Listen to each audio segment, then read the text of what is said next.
William Barger, Crimson Tide insider, former player at the University of Alabama. William, I hope you're having a great afternoon. Welcome into the game in T-Town.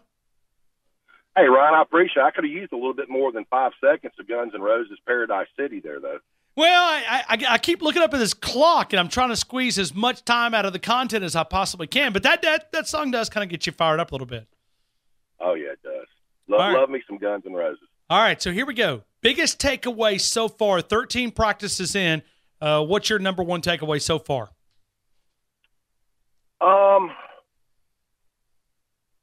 You know, it's not a surprise to me, but I think the biggest storyline, which I think is, kind of been taken care of with I guess you might want to call it a transfer plus the emergence of a very undervalued true freshman.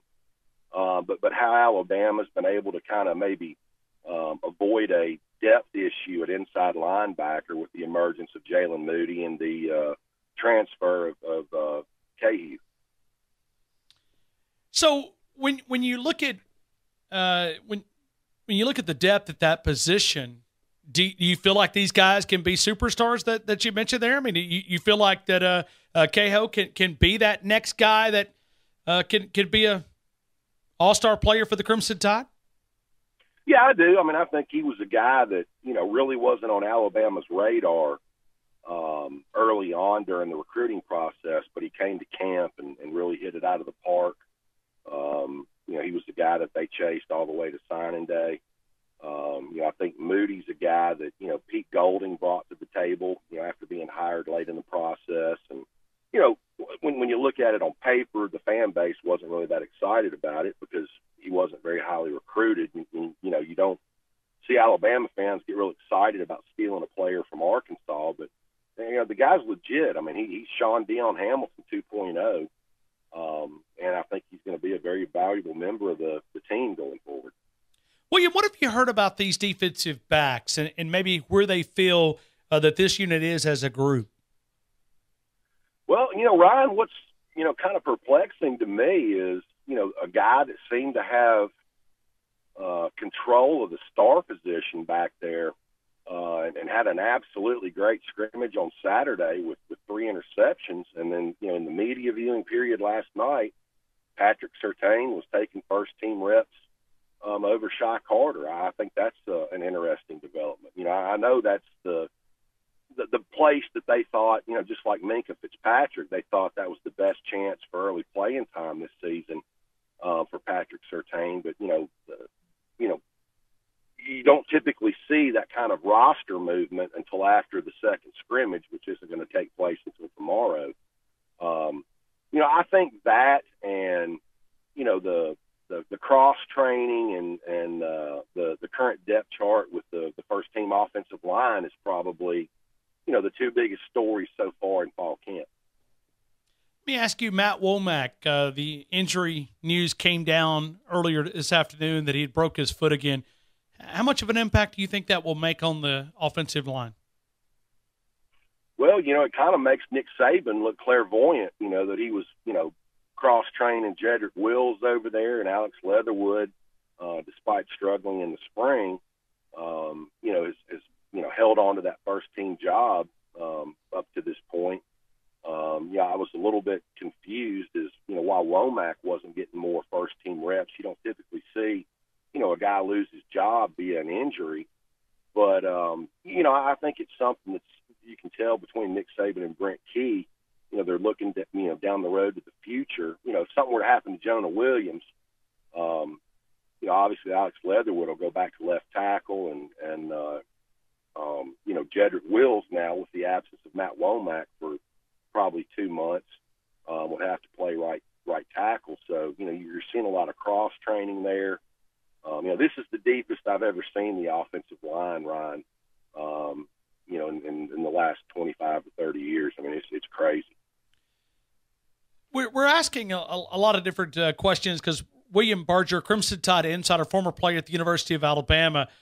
William, let me ask you, when you look at these tight ends, it seems like these guys are getting a lot of recognition early in camp, and there's a plenty of talent in that group as well.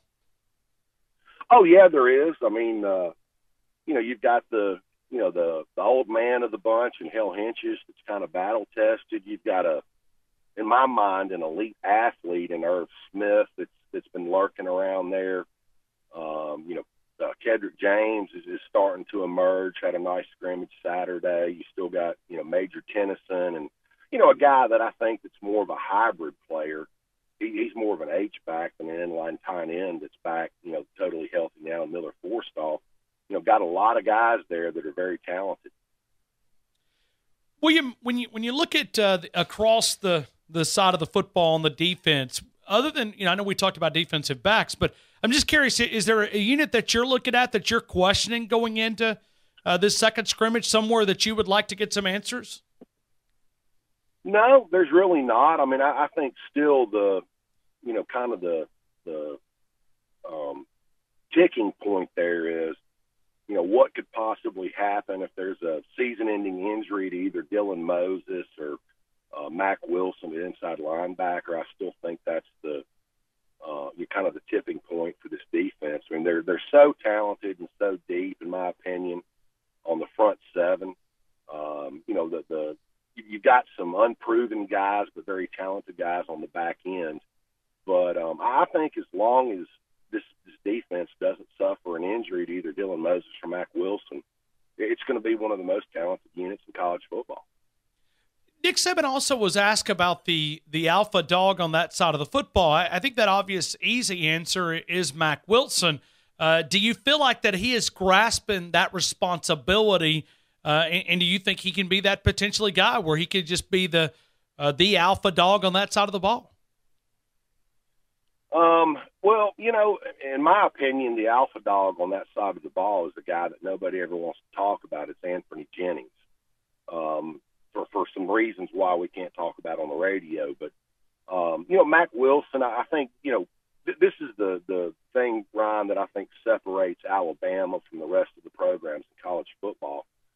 You go back through the Nick Saban era and, you had Rolando McClain and Donta Hightower, in the early days. And, oh, my goodness, that position's going to take a step backwards. And, then there was a C.J. Mosley and a Reggie Ragland, then Reuben Foster, now Mack Wilson. I mean, it's a next man up situation, just like it is along the defensive line. I mean, you look at all those damn inside guys, that cycle through the program. And, the guy that led the team in sacks last year, Raekwon Davis, wasn't even a starter. He was a second-team guy. And now you've got Quinnen Williams that's emerged as the next guy up. And, behind him you got LeBron Ray that's now up to 290 pounds. I mean, it's funny, Ryan, because Alabama fans are so fickle and so spoiled, with the success that Nick Saban has delivered. And I was thinking about this yesterday when the $600 million facility improvement came out. And I was like, people have no idea just how underpaid Nick Saban is when you look at what he's delivered from a financial standpoint to that university, not just from an athletic standpoint, but campus-wide. And, it's not slowing down. You look at what went on in the scrimmage last Saturday where Tua Tagovailoa got into a groove, chunked 4 touchdowns with no interceptions. And I think, that's the thing about this quote-unquote quarterback battle that people don't really get. And, Nick Saban is a mastermind, in my opinion, of delivering not only a message to his players but also the fan base in his press conferences. I think he sits up at night and just kind of, decides who he's going to troll. In every position battle, whether it's the quarterback, the right tackle, whatever, for the Alabama team this year, you hear Nick Saban preach this over and over again. One person, and you hear him talk about this with the quarterbacks more than anybody else, but this guy, the starting quarterback, who it's going to be, has to win the team. At the end of every practice, they do, team drills, best on best. And, one of the reasons why you saw Jalen Hurts come in 2016 versus USC as quickly as he did, and some of that was predicated on Blake Barnett struggling. But during that fall camp, there was a point in practice one day where, to quote, your label, the alpha dog on that team, Jonathan Allen, started wandering around and telling everybody, hey, this true freshman, Jalen Hurts, that's our guy. And that's what's going on right now in this quarterback battle. There's players that are saying, hey, this is our guy. And I find it very interesting, Ryan, that, 2 to 3 months ago, there was all kinds of rumors that, Jalen Hurts was unhappy. He was going to transfer. Certainly that media performance on Fan Day added some fuel to that fire. But then you watch the second episode of Training Days with Alabama, and you see a very happy young man, in my opinion. You see his teammates dunk him in the tank for his birthday. There's not a divided locker room. They're good kids. Nick Saban demands excellence from everybody at every aspect of that organization. And, I think the plan has always been, for Jalen Hurts, if things don't work out this year, to transfer out in December with his degree in hand where he can go wherever he wants to. And he's not going to be a divisive person in the locker room. He's a good kid. We're talking to William Barger. William, we had also had a chance to, through Training Days with Rolling with the Tide, to get to know Tosh Lupoi. Man, this guy is obviously, for those who cover Alabama, we go out to practice, we see the energy. But I think for the fans, it was the introduction to Tosh Lupoi. Well, Ryan, it's I think very similar, even though Mario had been a head coach prior to coming here. But it's the same thing that you saw from Kirby Smart and Jeremy Pruitt and a lot of other guys.